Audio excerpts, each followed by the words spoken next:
This is a CC Radio podcast.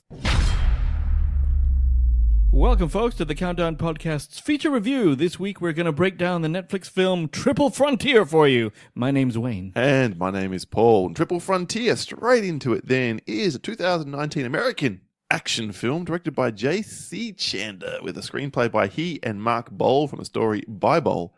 It has pretty impressive cast, I have to say. I think so, too. Ben Affleck, Oscar Isaac, Charlie Hunnam, Garrett Hedlund, and Pedro Pascal. It is 125 minutes long. It dropped in around Netflix World on March 6th, I believe.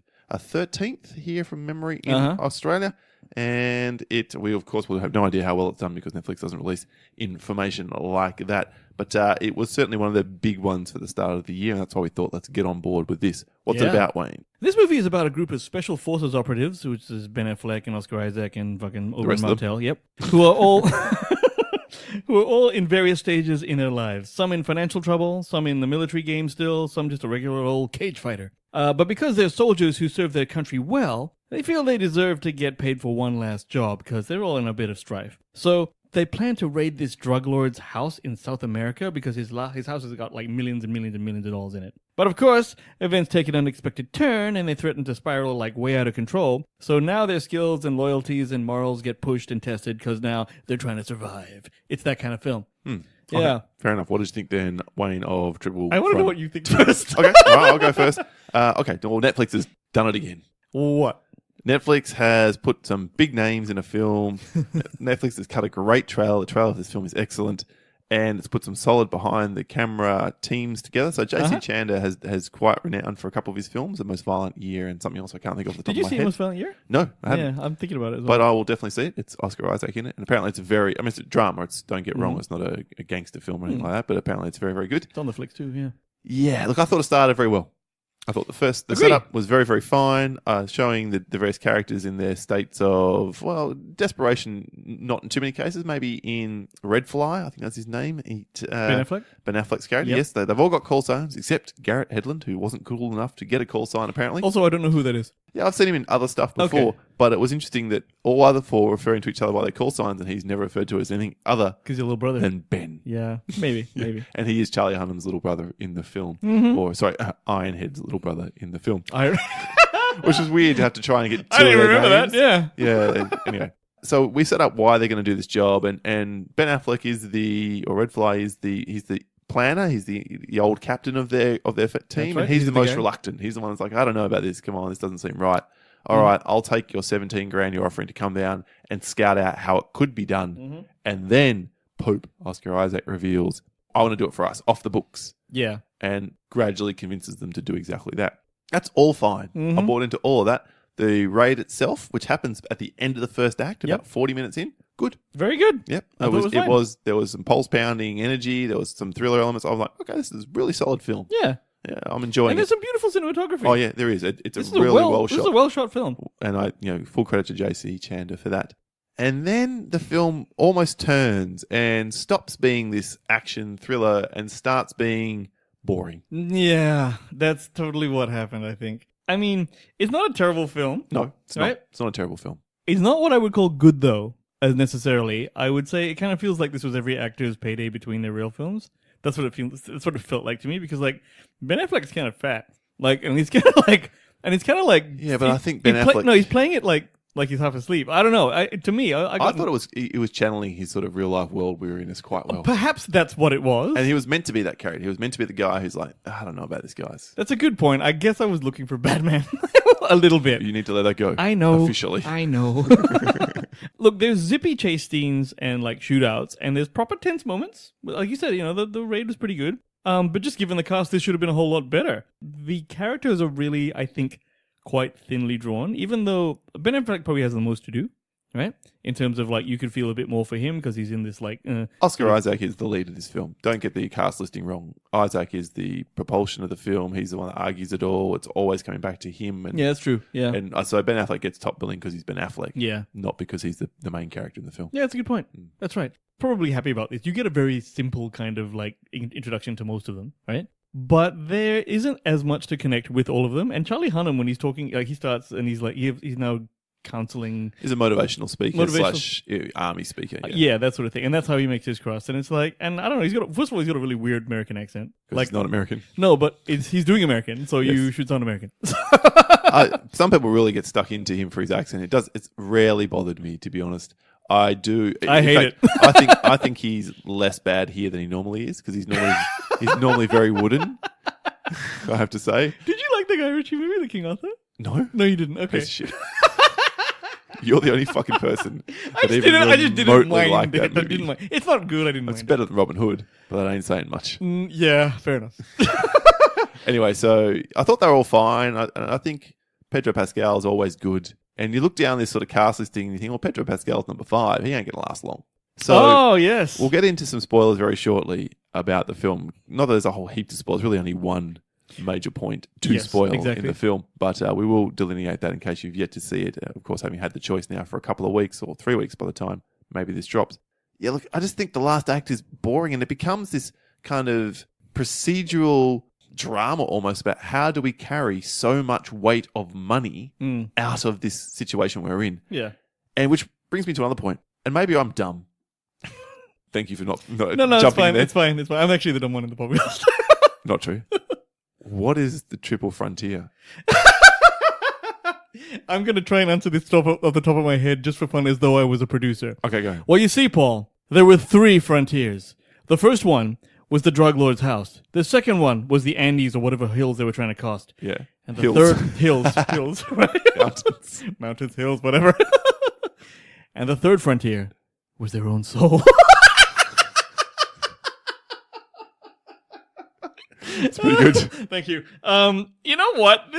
I haven't got to you. What did you think? Well, I mean, you made it apparent, but I said that. I've got a few problems with the film. So this is a really overly 70s soundtrack, and it's a little bit like, you know, there was some Metallica from the 80s and stuff. Was there? Yeah. I remember just hearing all this really Vietnamese kind of like sounding music, and I was like, and plus they were in the helicopters getting there, so I get it. I actually thought that quite worked. Oh, you wanted Fly the Valkyries, did you? Well, not Fly the Valkyries, but more like remember in fucking Predator or something they used to playing Little Richard and stuff, all that kind of shit. It 60s, wasn't, maybe 50s even. 60s, I don't know. 50s probably. Old ass music, right? So that was cool. I had a couple giggles in there when it's like Ben Affleck saying, "How come Oscar Isaac's informants are all sexy ass women?" Yep. And they finally all aspire. Knew it, and he's like, "Fuck off." That was quite funny. Yeah. That was quite funny. Here's a real problem I have. So if I know anything about Call of Duty, and I like to think that I do. Fuck, I wish I had bullshit up here still. Bitch, please. Well, these guys go into the drug lord's house, and they're all armed to the teeth in their and they make a point of saying that we got all this armament from these specialists or some shit, right? Or some supplier. Oscar Pope had picked it up over time, so it was all sourced in country. Right. So here's the thing, though. So we actually have an army guy who's still an army guy who has access to all this stuff, right? They go into this drug lord's house. Have they not heard of silenced weapons? Because yeah, it's a good point. That would have saved everything. If someone said, "Can we squeeze off a shot and take someone out without actually?" Well, actually, it wouldn't have changed much. Well, it would have taken away the thrill of the next 10 minutes of the film. Oh, good point. Well, I know, but it's a problem that I had with the actual story. I'm like, guys, just fucking, dude, Call of Duty, man. There are silenced fucking automatic weapons. Anyway, I'll one up you now. So. Not in terms of it's better, but just in terms of, I'll add on to what you're saying. My big problem is, so this film is very clearly has a thematic element, or maybe it's not subtext because it's text. We are trying to highlight how badly returning servicemen and women are treated once they get home. That's definitely by the government, a main point of the by film. Other people, and that's why they turn to this fairly significant crime because. Well, they're struggling, like you said. These otherwise. people who save the world and save us. And I think that's a powerful message and one which is worth noting and the like. Having never served myself, I have nothing but respect for those people that do put their lives on the line in that way. It then almost not shits on the message, but just kind of undermines it by having what happens in the house happen. And I think now we're moving to spoilers. So if I may, I'm going to hit the spoiler button, unless there's something else you want to say generically about the film. Sure. No character development, quite a basic plot. But decent acting. I will disagree. One character has development and not in a particularly authentic / believable way. But that's a spoiler too. All right, we'll go to spoiler. That's exactly the point I'm making. Here we go.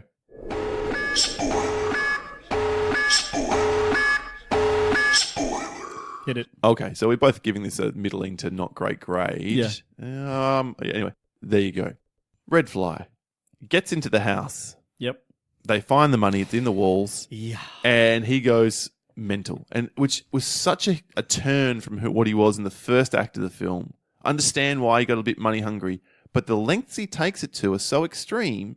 Like they almost have to drag him away. This is a problem. And I didn't buy that. No, that's I a didn't development. either. He's the captain. He's the smartest guy in the team, right? He goes in there. Yes, he's the one in the most financial trouble, you would think. Yep. Right? But they're talking about, at that stage, walking away with about 10 million each. Easily, right?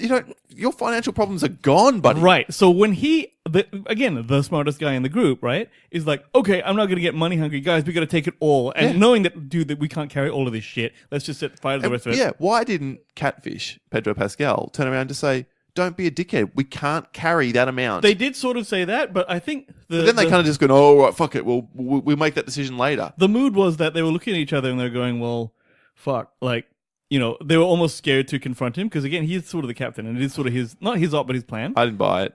And that annoyed me. You know, again, I don't buy it either, and that was the problem because, like, and also anyone who's a real, even though it's your money and whatever, at the stage where you're getting 10, even I think it's more like 20, 30 million. Well, they go from talking about getting 75 to 250 million, right? Yeah. There's 5 of them. Why would you need 50 million each when 12 million? Well, probably because it's there. They Sorry, saw 15 that million, they saw that 15 every million wall was in case, like, you had money. I know, and I get it. You're like, I'll just grab it. We'll sort it out later. But hang on, you're flying out of here in a fucking helicopter. Yeah. And I don't think Catfish knew what kind of helicopter they were going to get, but it couldn't have been any fucking bigger than the one that they got. Yeah, exactly. And then as a result of that, they couldn't get over the top of the Andes. Yeah. You know, in the sequence, that was pretty cool, apart from this crappy CGI and a couple of shots. Was that? Yeah. Okay, go on. And then what happens from there? So Red Fly becomes arguably the most relatable character, even though the world we're in is whatever, to the arsehole. And for one act, the second act of the film, he is the arsehole of the film. He's overreacting. He's shooting people. That was the fucking thing as well. So here, I mean, look. Wayne's so angry he smashed the cord there. He's in the village. Okay, they're in trouble. All these people are coming and someone got guns. So they all whip out guns and go, okay, chill, chill, chill. He's the one who fires first. Well, but the other guys don't whip out guns. He whips out a knife. Yeah. The villagers who are confronting him, they whip out knives. It's like, okay, you pull your gun, sure, but do you need to fire it? Or if you do, one step, fire mate. in the air? Yeah, bang, bang. Or shoot him in the fucking leg. I mean, I don't know, mate. If someone's standing 8 feet from me with a knife, maybe I wouldn't hesitate either, but it just seemed like a dumbest fucking move ever. Like, the guy pulls a knife, it's still a weapon. Do you know what I mean? He's actually trying to come after you and you better do something. But you're pointing a gun at him. Like, there's no way in the world he cocks his arm back and throws it at you before you go squeeze. Not for a professional. But if he started, he was advancing towards him. No, in my memory, and could be wrong. He just pulls it out and stands there. Like he starts to stand there because he doesn't even really get it out. He's shot. He thrust it, but not at him in his face. Like so, I think. But that's the thing, though. You think that this Jack Bauer motherfucker would have some fucking options, right? And he shows almost no remorse. And eventually Pope gets into him about it. And I thought, okay, now we're going in a different direction. The infighting's going to happen. Infighting, yeah. They're going to tear each other apart. It's going to be about greed. By the way, if that happened... Better film. It would have been cliche. I would have been pissed off. I'd have been like, fuck off, dickhead. Better than what we got. And what do we get? We get a couple of people from the village follow them and are clearly gunning, literally, for Red Fly, and he gets shot in the head and dies. And so the big shock of the film is Ben Affleck dies. That was a huge... That was at a the big end of shock. the second act. Or maybe even into the third act. And then it becomes how 4 people can take $250 million worth and a body the size of Ben Affleck down the mountain. Yeah. And that's it. And there's a little bit of an effort to do a little bit of an action scene at the end, which felt really tacked on and who gives a shit. The action scene at the end I was happy for because I was just going, you guys better fucking do something now because I'm bored. And then it becomes like this sort of car chase, shooting thing, whatever. But I never had stakes. I didn't care. When Ben Affleck died, apart from being surprised because it was Ben Affleck, I didn't care that his character died. Well, let me tell you what really shut me off. At the end when they fucking gave all the money back. That gave me No, they gave the money to his estate.